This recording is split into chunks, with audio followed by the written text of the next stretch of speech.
All right, thank you for tuning in the video today. Today we got a quick video on the Putco Ford Emblem. You know, we installed that the other day. And that Emblem does come with a Putco or a Ford harness, which is plug and play.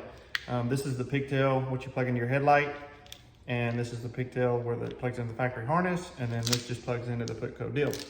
That all works great, okay? The only thing I will tell you is the only time that this is gonna light when you have it wired with this harness is when you hit the unlock button, your C lights will come on, you know, the daytime running lamps. When you hit the unlock button, this will be tied to the park lamps, which the park lamps will come on for a few seconds and then they go back out. So the Putco light will go out.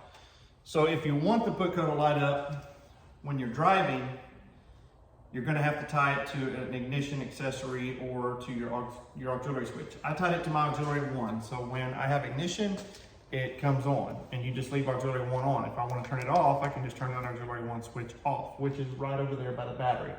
You just pull that little fuse box up, it slides up, and then there's a couple wires wrapped up under it. It's the violet with the green tracer for auxiliary 1. And like I said, that just switched ignition. So now I've got the hood up, but if I remote start it, this will light up the whole time it's remote started because the engine's running. So pretty much engine's running, this is gonna be on, okay?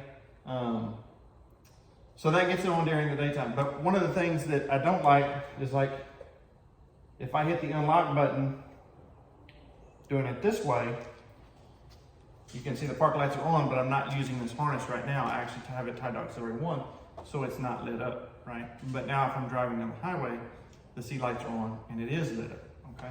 So basically what I came up with is you can use a relay and you can do the normally open, normally closed contacts, and you can have it, you know, tie your accessory to one and the other. But one of the easier ways to do that is order you a diode kit. And you might be able to get in here and find the daytime running lamp, but I will tell you that's a different voltage, because if you notice when your headlights are on, these are real dim.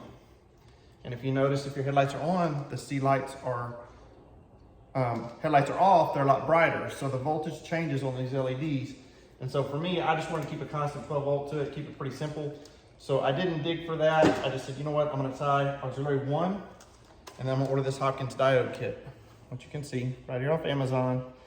And these are the same thing you take, like if you're gonna take a pigtail and hook up a Jeep or any kind of vehicle you're gonna tow behind a motorhome, and you run that pigtail back so you don't backfeed power into the vehicle, right? So you've got 2 inputs with 1 output. And so neither one will backfeed either one. And so basically what we're gonna do is the same thing here. We're gonna use my auxiliary hookup, but what I wanted to do is, if I hit my unlock and the C lights come on, I want the other feature of that lights up too. So to do that, I'm gonna tie both inputs, the auxiliary 1 to one side of this, I'm gonna tie the pigtail, which is the park lamp, to the other side, and then tie the other side of the lamp. I've already ran the wires up on top of my grill, so I'm gonna hook these up real quick, and then I'll show y'all how that works. All right, so I've got my diodes tied in. Like I said, you've got 2 ins, 1 out. The out goes directly here, and then you just put both sources in there. So now if I hit unlock, it's gonna light up with the C lights like it's supposed to, and the park lamps will go off. That's gonna stay lit. And then when I remote start it, when the engine's running the ignition, driving down the highway, it's gonna work also. So if you're looking for an easy solution, I think those were like 20-something bucks on Amazon. Order you a few of them diodes. When you install it, run you an extra wire from the auxiliary 1. It's a done deal. So thank you for watching the video today. Please hit that like and subscribe. We'll catch you on the next one.